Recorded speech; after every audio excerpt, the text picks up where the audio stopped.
5 years, we've seen unparalleled growth for dry eye awareness.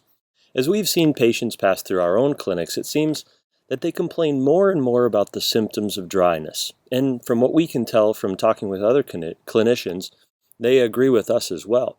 The fact that dry eye seems to be increasing has not left our industry partners wanting either. In our last Clinical Insights, we highlighted some of the top diagnostic methods for dry eye, and in this episode, we will cover the latest and greatest, at least in our minds, and best treatments that are available. As Neil and I have traveled the world and talked about dry eye, clinicians often ask us what our number one treatment for dry eye is. This question often baffles us because there isn't just one treatment that will work for everyone. Dry eye treatment really needs to boil down to this.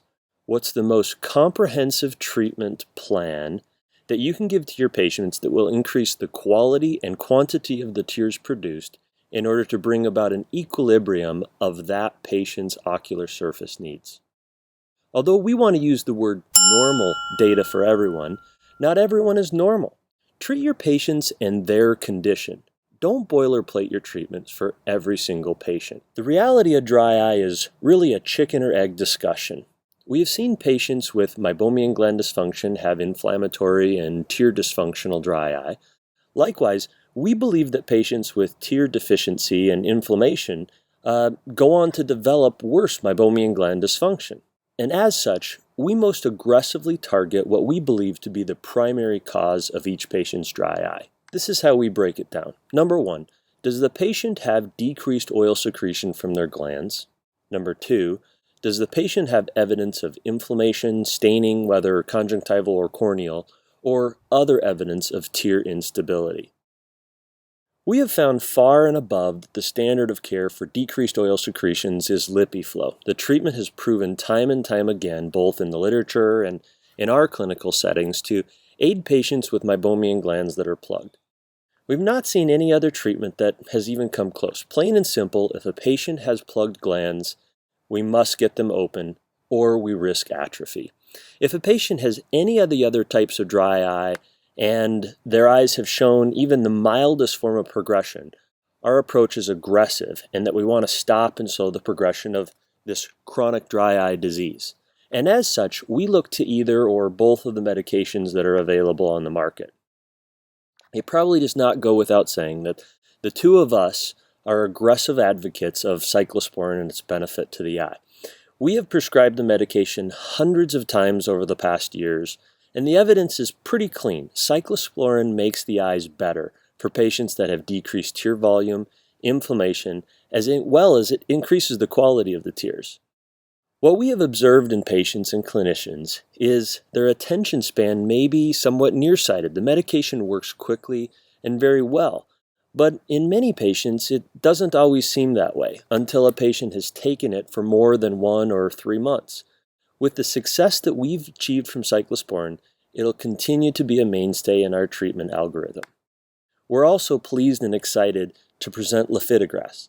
As this episode, the medication has been approved for several months, 2016, and in the pharmacies for just over a short time. We've been working with the company for several years and have eagerly been anticipating this medication's release. Having prescribed the medication to a handful of patients thus far, both alone and in combination with cyclosporin and LipiFlow, we're excited to report on its initial success. We both are excited for case reports from our own patients and many of yours. Additionally, we are eager to see the reports back from our own research center as well as the other research centers that are out there. Both of these medications have exciting futures. Cyclosporin has had well over 15 years to show its success. It is well over 160 papers showing its success for dry eye and for other applications. We're excited to see where the research and clinical success has for lifitegrast and where it's going to be over the next couple of years. The previous discussions around LipiFlow and lifitegrast and cyclosporin are the foundations from which we build our treatment algorithms. But just as important as those treatments, we also want to support other treatments that bring about additional success on top of those. In interest of brevity, here is how we use the following. Procura is our preferred amniotic membrane because of its clinical success and its simple application. We use this for patients whose symptoms don't match their signs and when their symptoms are really, really severe because we believe it has something to do with corneal nerve innervations. And we also use it for patients who have significant corneal staining to bring about healing in a quick time frame. Omega-3s are something that we put on nearly every patient, and we see this with all types of dry eye that omega-3s really benefit them.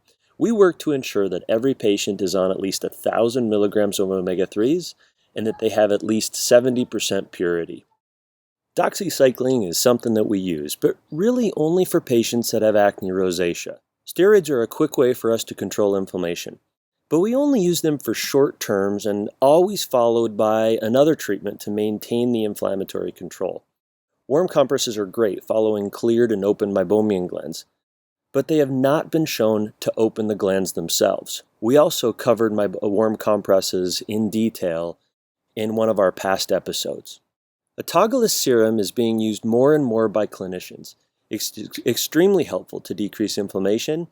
It's very cumbersome and challenging to maintain for patients because they have to have constant blood draws and they must refrigerate the autologous serum. We use it with quite a few of our patients, but we reserve it for extreme cases. Specialized lid scrubs like Avenova have become a mainstay for our MGD patients and blepharitis patients. We use these scrubs to maintain the cleanliness of the lids in order to help control future dry eye. Dry eye treatments are very effective, and although we can't cover every single treatment in as great of detail as we'd like to here, we assure you we'll cover them in more detail in the future. When used correctly in combination and to treat the underlying cause rather than just the symptoms, we can be extremely successful. Never have we had the arsenal that we have today. We're very grateful to our industry and thank them regularly for their research and the products that help us look good to our patients and improve their quality of life.